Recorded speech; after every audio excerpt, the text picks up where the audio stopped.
And we see most of the time what we do is to seek for some kind of object in our meditation, whether that object is concentration, whether that object is a pleasant and relaxed physical sensation, peace, quiet, happiness, joy. We're always focused on something. And since we're focused on something, then the meditation doesn't really happen, or it happens by itself without us knowing how that is happening, right? And then we may attribute it to ourselves, to our efforts. We may, say how good we are, and we take it as a little success in our practice. But the thing is that we're kind of setting ourselves up for a failure, because we're attributing an experience of meditation to the wrong thing, which is me, my effort, what I did. And as far as we attribute our meditation to our own effort, we're always going to fail. We're always going to come to a point in which we're very frustrated, because it is not repeatable. We're not able to reproduce what's happened. So it's important to kind of see it under the right perspective. So meditation, as we said, is something that happens when we stop being involved with experience, when we stop searching, when we stop making efforts. And since meditation is that thing that happens when the mind steps aside for a few moments, then any effort is actually useless. Any effort goes in the opposite direction, even if it is the effort of achieving some kind of meditative state.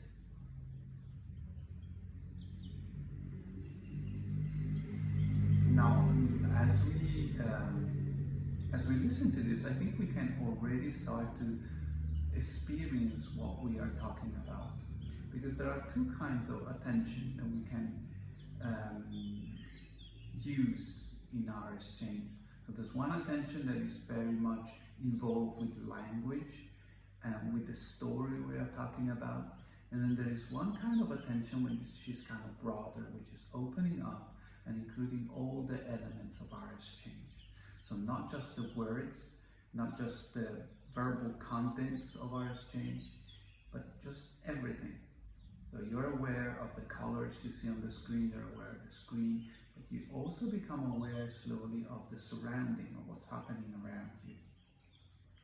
You become aware of the quality of the spaces that are created in the communication, and you become aware of the quality of the space surrounding your body. And then finally you become aware also of the quality of the space within your body. And now you allow all of it to be there at the same time. So attention is not selective anymore. Attention is just not choosing, it's not making the effort of choosing elements that we like over elements that we dislike. And since there is no choosing, there is no direction in this kind of attention. It's just broad, open, taking everything in at the same time. This is what we call total or complete attention. And as you cultivate, as you experience and savor this complete attention, you may begin to notice that it works very differently from the kind of one-pointed directional attention that we tend to employ in our daily life when we're focused on a goal, when we focus on a future. Because the goal is always the future, isn't it? Now, in this broad, open attention, the only question is, what is this? It's not how can I meditate, how can I achieve peace, quiet, but it's simply asking one question: what is this? And what is the fundamental question of the practice of meditation. There is no other important question that we're asking. We're simply asking this: what is, time after time. Because the basis of our attitude is this sense of not knowing. When we come back here, when we stop focusing on our goals, on our efforts, on achieving, on running after something, we realize that we don't know what's happening here. We realize that we don't know the present moment. That in the present moment, we don't know ourselves, we don't know our body, we don't know our surrounding. And this is not a kind of threatening not knowing. It may be perceived a little bit like that sometimes. It may be perceived with a touch of fear, of being a little bit concerned what is happening. But when we savor it, when we are fully present to sort of savor that experience, then you realize that not knowing is a kind of wonder, is being surprised by life. Not knowing means we can rejoice of the beauty of life, because there's no beauty in the knowledge we have. You know, when you know something, you cannot enjoy it. See, it's like when you see a beautiful tree, you must be surprised by it, like a blossoming cherry tree. You must have that moment of surprise in which the mind stops for a second, and then you are filled with the sense of awe and beauty. And if you savor that experience, you see that in the sense of beauty, there is no me, there is no tree. It's just one experience of beauty, of expansion, of wonder.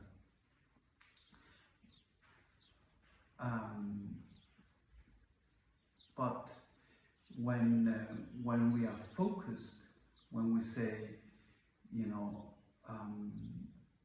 even if we try to experience beauty, say, even if we try to say, oh, this is beautiful, you know, I know this is a cherry tree, we have a name, we have an idea in our mind, and in that knowledge, in that knowing, there is no contact. There is no contact with what is. We're only experiencing our own mental structures, and therefore beauty becomes something virtually non-existent. And we can call it beauty, right? Like in those moments in which we stop and we may see something we used to call beautiful, like beautiful sunset, like magnificent colors, red, blue, pink, and everything is so vibrant that we kind of stop and the thought will come up in our mind, how beautiful. But if we are honest, fully honest with ourselves, we'll notice that there are moments in which the word arises before the actual experience. So beauty is something we recognize mentally, but it doesn't vibrate, it doesn't resonate within our body, within the deepest parts of our consciousness. So for us to touch that reality of beauty, which is meditation, which has a lot to do with meditation, we have to recognize that language, words, thoughts, efforts have to be put aside for a moment, and then that experience can arise as something powerful, something that involves the totality of our being, and not just a little identity, a little box that we've made up for ourselves. Okay, so what we have shared in these 10 minutes is just a simple attitude on non-effort in the meditation, of non-striving after a goal, but creating gaps in which we simply inquire in what is happening in our internal world. So sitting for 10 minutes is a gap. Sitting quietly with our eyes closed is a gap. It's a moment in which we stop knowing who we are, what is our environment, what is life. We just pause all of our assumptions on the world, on life, on ourselves, on the people we love, and we simply ask one question: what is this? So asking what is this puts in motion this process of watching, of observing without the mind, without thinking, without thoughts, expectation, and therefore being surprised by life, seeing the beauty in things, seeing the beauty in ourselves and in our internal world. And that is not something we can, what happens then, the beauty that happens then, is not something we can attribute to ourselves, to our effort. Because all we did is to step aside, is to put aside all our knowledge, all our understanding of who we are, and simply allow the present moment to arise and to be.